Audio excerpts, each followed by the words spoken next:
This video is an overview of Chapter 4. I show in bold here the different sections, and more specifically than the different sections, I'm trying to point out the exact ideas and skills in each of those and what I think you're going to be asked to do with those ideas and skills on an exam. Within this chapter, on the left-hand side, I show an outline of how I think the ideas fit together, and then on the right-hand side, sort of stacking up the different types of exam questions I'd expect with the ones that are high performing at the bottom and the ones that are more difficult at the top. So to begin, let's look at concepts involving strong, weak, and non-electrolytes and what you would do with those. Here's an end of chapter question showing a particle level representation and asking lithium sulfate would correspond to which image, A, B, or C. Here are other questions that I think are related to that. For any of these, I think you would be asked to match up a particle representation with the appropriate formula. When I'm looking at these are not trying to show a Lewis structure. My interpretation of that is it's trying to show the particles with different charges, whether they're positive, negative, the magnitude of those, is it +2, -2, the degree of whether it's dissociated or together as a molecule, the ratio of the charges within that. All of those details, not a Lewis structure trying to somehow communicate connectivity or the geometry. Those are ideas that came later. But in this point, it's trying to say, do you understand a particle level representation for strong, weak, and non-electrolytes? So in order to answer this, I think you need to have a good definition for what are strong, weak, and non-electrolytes. And then more important than a definition, how will you identify a substance as a strong, weak, or non-electrolyte given its formula? What is your plan? What have you memorized to accomplish this task? You then also have to consider what happens at the particle level. How does the substance dissociate? Here I show a few common errors that I've seen. What are the errors in each of these? What is incorrect? Turning to the redox chemistry, we have three different ideas: oxidation numbers, redox reactions, and the activity series. So we had some general rules or guidelines for assigning oxidation numbers. Here's a reaction. Is this a redox reaction? How do you know? What is being reduced? What is being oxidized? How do you know? I would first of all say we have to assign oxidation numbers and see if we see a change going from the reactants to the products. Here's how I would assign the oxidation numbers. I see that one of the sulfur atoms is being oxidized and one of the sulfur atoms is being reduced as it gains electrons.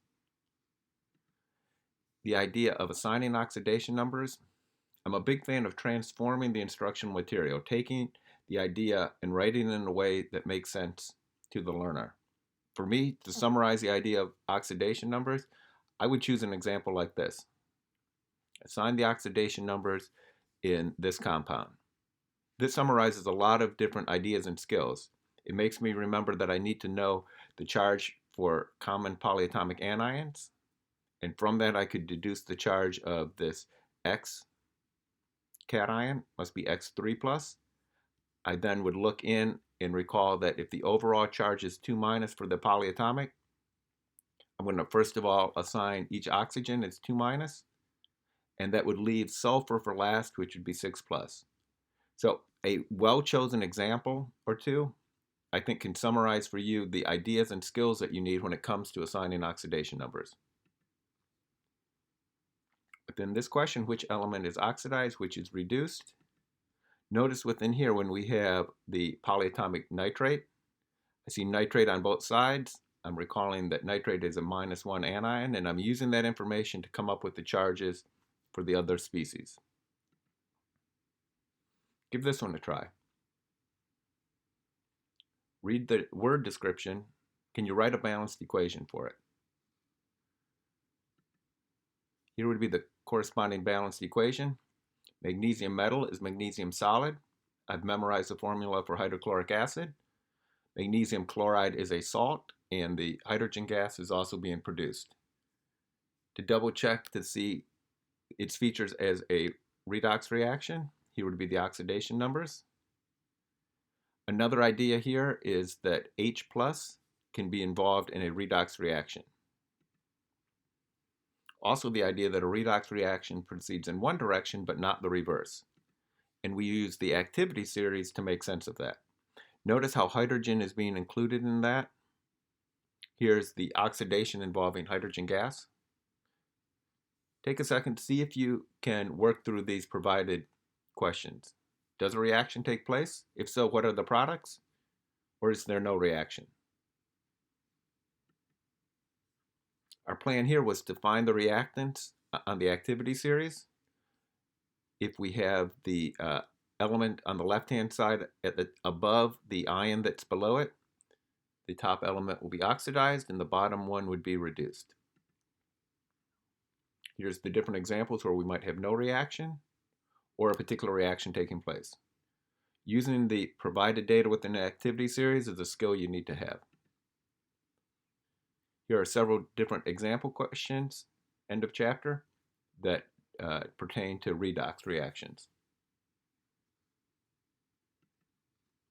Looking at solubility and precipitation, that's another case where we had provided information, these solubility guidelines. We should be able to look at reactants and ask, does a precipitate form? In this case, we'd be making lead iodide. This was a molecular equation. We took the full molecular equations and broke apart the aqueous strong electrolytes to produce the full ionic equation. We identified spectator ions, which I'm crossing out here, and then determined the net ionic equation. Analyzing precipitation reactions using solubility guidelines, identifying spectator ions, and writing the net ionic equation are all skills in this section. Here's a sample problem. Within this one, use the solubility guidelines, predict if a reaction takes place, identify its spectator ions, and write the net ionic. We also did net ionic equations when looking at acid-base neutralization reactions. Here's an example of hydrochloric acid and sodium hydroxide reacting to produce water and the salt sodium chloride. We can break apart the aqueous strong electrolytes in both the reactants and products and come up with a net ionic equation and spectator ions in this case.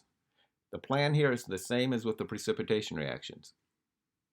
We need to write an initial balanced equation, break apart the strong aqueous electrolytes, and then cancel. And the canceling is identifying the spectator ions. Give this one a try.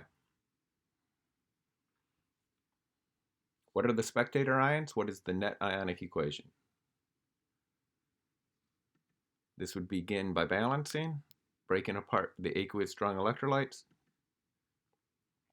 canceling terms, which are identifying the spectator ions. Here's another example. Now we need to be careful because this is not a strong acid with a strong base. Instead, it's using acetic acid, which is a very common weak acid that I think we've memorized. It's reacting with sodium hydroxide, and sodium acetate is the salt that is produced. Breaking apart the aqueous strong electrolytes leads to this expression for the net ionic. The only spectator ion in this case was a sodium. Here's a related practice exercise. As I read this, this is not a strong acid plus a strong base. It's a weak base, ammonia, that I think you should have memorized, and then also combining with a strong acid, the nitric acid. Looking at solutions, we consider their concentration and dilutions. Here's an example where we're asked to determine the molar concentration of sodium ions. Key step here, we need to account for the fact that it is a strong electrolyte, and when it dissociates, I get 2 sodium ions for every 1 sodium sulfate. I can use that then to get an expression for the molarity. Moles per liter is our set of units that we use for concentration. Key step for me is I need to first account for how it dissociates, and from there I can keep track of the corresponding calculation. Here's some examples on that subject. Both of these 4.69, 4.72 are good examples. The idea of dilutions, that's where we use the formula M1V1 equals M2V2. Question 4.73 is a representative one that you might want to try. Last idea in the chapter, we're bringing together ideas involving concentration and reactions, typically neutralization reactions, and looking at titrations. Here's a typical question.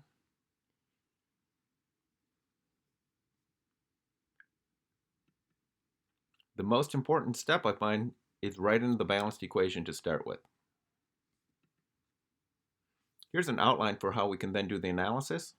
It's quite simply saying that when we have a solution stoichiometry question, the common feature with other types of stoichiometry is moles react with moles. So we need to be able to use solution information to get information involving moles. Moles per liter times number of liters gets you to number of moles. Within these solution stoichiometry questions, you typically have 2 out of 3. You might have concentration and volume, and you seek to get to number of moles. I keep track of it oftentimes with a BCA table. I'm trying to connect this to what I already have in my head when I'm thinking about stoichiometry. In this question, I have concentration and volume information for the acid, and I'm being asked to calculate the concentration of the base. So I know how many moles I initially have of the acid.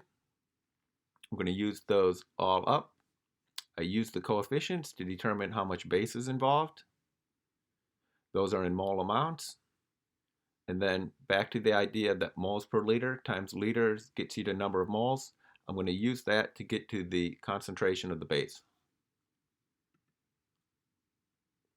Here's 2 related practice exercises. Both of these, the key initial step, start with the balanced equation.